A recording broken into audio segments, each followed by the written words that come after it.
नमस्कार, आप देख रहे हैं न्यूज़ वन इंडिया और मैं हूं आपके साथ अर्चना गुप्ता। इस वक्त की बड़ी खबर दिल्ली से आपको बताते चले कि अरविंद केजरीवाल की याचिका पर फैसला सुरक्षित रख लिया गया है। सुप्रीम कोर्ट ने फैसला सुरक्षित रख लिया है। आज की सुनवाई के बाद फैसला सुरक्षित रख लिया गया है। अरविंद केजरीवाल ने अंतरिम जमानत को लेकर याचिका दायर की थी। अब इसको लेकर 9 मई को अगली सुनवाई होगी। तो ये बड़ी खबर आपको बता दें कि अरविंद केजरीवाल के अंतरिम जमानत को लेकर आज ये बहस हुई।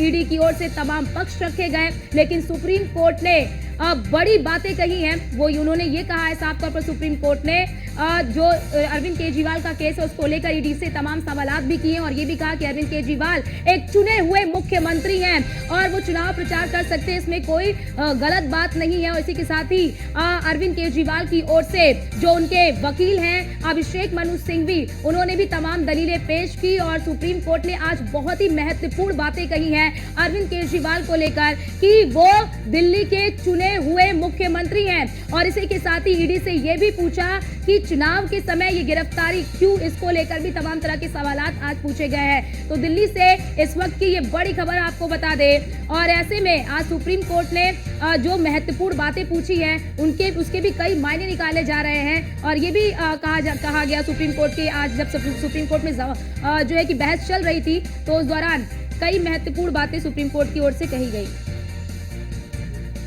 और हमारे साथ हमारे संवाददाता पीयूष तिवारी फोन लाइन पर जुड़ चुके हैं। पीयूष, आज ये फैसला सुरक्षित रख लिया गया है, लेकिन आज सुप्रीम कोर्ट ने जो मुख्य बातें कही हैं, क्या लगता है कि आने वाले समय में अरविंद केजरीवाल को एक राहत मिल सकती है? 9 मई को अगली सुनवाई है।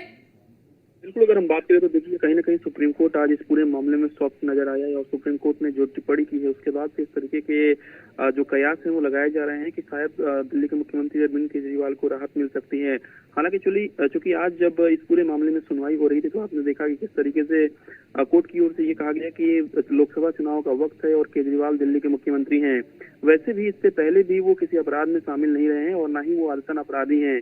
इनके खिलाफ कोई केस नहीं है। जस्टिस संजीव खन्ना के बयान पर विरोध जताया। हालांकि जो सॉलिसिटर जनरल है तुषार मेहता, उन्होंने सीधे तौर पे कहा कि क्या इसलिए ये ऐसा हो सकता है क्योंकि वो मुख्यमंत्री ऐसा नहीं हो सकता।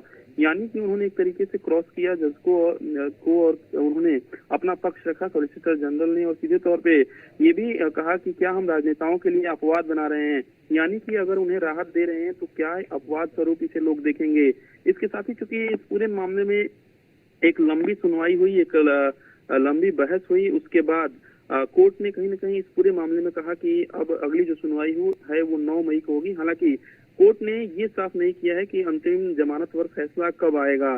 तो निश्चित रूप से कोर्ट सॉफ्ट जरूर दिखा, लेकिन दिल्ली के मुख्यमंत्री अरविंद केजरीवाल को आज भी सुप्रीम कोर्ट से राहत नहीं मिली। इसके साथ ही दिल्ली हाई कोर्ट में भी चूंकि आज सुनवाई थी, उस मामले में भी दिल्ली के मुख्यमंत्री अरविंद केजरीवाल को राहत नहीं मिली है। और दिल्ली हाई कोर्ट वाले मामले में जब सुनवाई चल रही थी तो आपने देखा कि तमाम तरीके की दलीलें दी गई थी। तो उसमें भी 20 मई तक न्यायिक जो हिरासत है वो दिल्ली के मुख्यमंत्री अरविंद केजरीवाल की दिल्ली के हाई कोर्ट ने बढ़ाई है। तो निश्चित रूप से एक तरफ सुप्रीम कोर्ट ने तमाम तरीके के सवाल ईडी से भी पूछे और दूसरी तरफ कहीं ना कहीं दिल्ली के मुख्यमंत्री अरविंद केजरीवाल को फिलहाल राहत नहीं मिली। पीयूष, जरा ये भी बताइए, क्योंकि ये माना जा रहा था कि आज इस पर फैसला आ सकता है, लेकिन अब इस पर फैसला भी आज नहीं आया। आज फैसला सुरक्षित रख लिया गया है।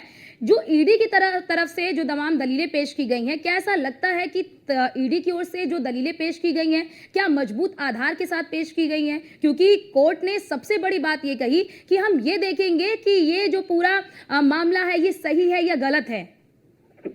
देखिए, अगर हम बात करें तो जस्टिस संजीव खन्ना की अध्यक्षता वाली ये बेंच पूरी सुनवाई कर रही थी और ईडी के लिए जो ईडी की ओर से जो वकील पेश हुए थे वो SD additional solicitor general SV Raju पेश हुए थे। उन्होंने दलील जब दिया तो उन्होंने सीधे तौर पे जो एसडी राजू हैं उन्होंने सीधे तौर पे ये कहा कि इस पूरे मामले में हवाला ऑपरेटरों के माध्यम से 100 करोड़ रुपए का नगद लेन देन हुआ। तो जस्टिस खन्ना ने इस पूरे दौरान पूछा कि 100 करोड़ रुपए की रिश्वत 2 सालों में 1100 करोड़ रुपए कैसे हो गई। इसके साथ ही एसडी राजू ने कहा कि इससे शराब कंपनियों ने करीब 900 करोड़ का मुनाफा कमाया। तो तमाम तरीके की बातें दलीलें जो है वो कहीं ना कहीं ईडी की ओर से दी गई और खासतौर पे ये कहा गया कि कहीं ना कहीं इसमें पूरी तरीके से संलिप्तता जो है वो कहीं ना कहीं इन आरोपियों की रही है।